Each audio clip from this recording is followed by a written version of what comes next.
Hello সবাইকে, আশা করি তোমরা সবাই ভালো আছো। অর্ডার করেছিলে, তো সেটাই আমি নিজের মতন করে চেষ্টা করেছি আঁকার। এই কাজটা জল রং আর সফট প্যাস্টেলে করেছি। দেখো, তোমাদের যদি ভালো লাগে তাহলে অবশ্যই আমাকে একটা কমেন্টে জানিও।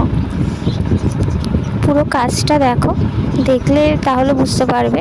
আমি পুরো ভিডিওটা করার চেষ্টা করেছি, যেহেতু আমি এক হাতে ফোন নিয়ে আর এক হাতে আমি কাজটা করি, সেহেতু আমার একটু প্রবলেম হয়েছে ভিডিওটা করতে।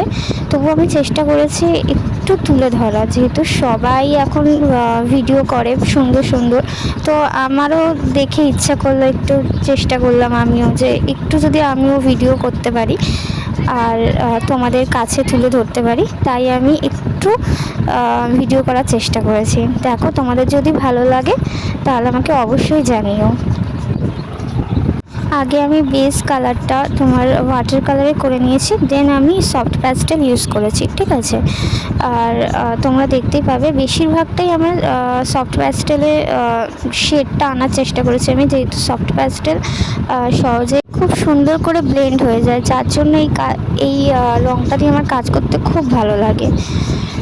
দেখো তোমরা, সুন্দরভাবে মেল্ট হয়ে যাচ্ছে কালারটা। আর এটা একটু যদি ব্লেড বা কোনো ধারালো জিনিস দিয়ে যদি একটু চেঁচে করা যায়, মানে একটু ডাস্টটা যদি দেওয়া যায়, খুব ভালো হয়। কিন্তু যেহেতু ফ্যান চলছিল, সেহেতু আমি দিতে পারছিলাম না, কারণ সবই উড়ে চলে যাচ্ছিল, যার জন্য এটা করতে পারছিল না। আরেকটা জিনিস হচ্ছে, এই কালারটা তোমার তুলি দিয়ে বা যে কোনো দিয়ে যদি তোমরা ব্লেন্ড করতে চাও, তাহলে অর্ধেক রং তোমার উঠে যাবে। এটা সবসময় হাত দিয়ে করার চেষ্টা করবে, তাহলে তোমার রংটা খুব ভালোভাবে আসবে, পেপারে ভালোভাবে লাগবে, না হলে লাগবে না। আর যেগুলো তোমার ওয়াটার কালারে করা সুবিধা হয়, সেই জিনিসগুলো আমি ওয়াটার কালার দিয়েই করি। যেমন শিব ঠাকুরের চুলটা আমি ওয়াটার কালার দিয়েই করছি। আর বাকিটা দেখবে তোমরা, পুরো ফটোটা যখন কমপ্লিট হবে তখন তোমরা দেখবে আমি সফট প্যাস্টেলও ভালোভাবে ইউজ করেছি আর ওয়াটার কালারও ভালোভাবে ইউজ করেছি। যেখানে যেটা আমার মনে হয়েছে যেটা দিয়ে আমার সুবিধা হবে, সেরকমভাবে কাজ করেছি। তোমরা পুরো ছবিটা দেখলে, পুরো ভিডিওটা দেখলে তোমরা বুঝতে পারবে।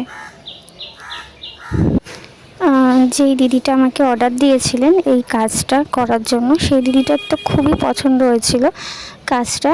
আর এটা ফটোটা যতটা ক্যামেরায় ভালো লাগছে, তার থেকেও বেশি সামনে খুব সুন্দর লাগছিল। আর দিদিটা রিভিউ দিয়েছিল যে খুব সুন্দর হয়েছে ছবিগুলো। মানে উনি অনেকগুলো ছবি দিয়েছিলেন, তার মধ্যে এটা একটা ছবি ছিল। আরও বাকিগুলো আমি শেয়ার করব আস্তে আস্তে। তো দেখো, তোমাদের অবশ্যই তোমরা জানিও যে তোমাদের কেমন লেগেছে ছবিটা। যদি ভালো লাগে তাহলে আমাকে জানিও, তাহলে আমি আরও ভিডিও বানাবো। যদি মনে হয় যে হ্যাঁ, আমি একটা ভালো কাজ করছি, তাহলে নিশ্চয়ই আমাকে জানিও। আমি আরও ভিডিও শেয়ার করব তোমাদের সাথে।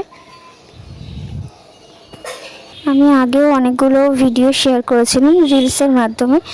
আসলে রিলসের মাধ্যমে শেয়ার করলে তোমরা অতটা বুঝবে না কাজটা কিভাবে করেছি, তো সেই জন্য আমি এইভাবে একটা ভিডিও শেয়ার করলাম তোমাদের সাথে, পুরো ফুল ভিডিওটা।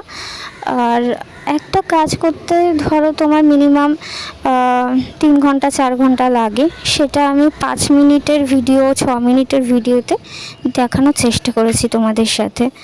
আর যেটা তোমার রিলসে তোমার 1 মিনিটের কি 58 সেকেন্ডের ভিডিও কি 30 সেকেন্ডের ভিডিও, যেটা তোমরা কিছুই বুঝবে না, যার জন্য আমি এই প্রথম চেষ্টা করলাম একটু বড় ভিডিও দেওয়ার। দেখো তোমরা, ছবিটা প্রায় অলমোস্ট কমপ্লিট। যদি তোমাদের ভালো লাগে একটু জানিও আমাকে যে কেমন লেগেছে তোমাদের ছবিটা। এই এক একটা ছবির পেছনে অনেকটা খাটনি থাকে, অনেকটা সময় থাকে, যেটা যারা তোমরা আর্টিস্ট আছো তারা তো অবশ্যই বুঝবে যে একটা ছবির পেছনে আমরা কতটা সময় দিই, কতটা এফোর্ট দিই, যার জন্য এই ছবিগুলো এতটা সুন্দর লাগে দেখতে। যারা হাতে কাজ করো তারা অবশ্যই বোঝো জিনিসগুলো, যে কতটা খাটনির পর একটা ছবি দাঁড়ায়। তো একটাই রিকোয়েস্ট, তোমরা একটু জানিও কেমন লেগেছে আমার ছবিটা।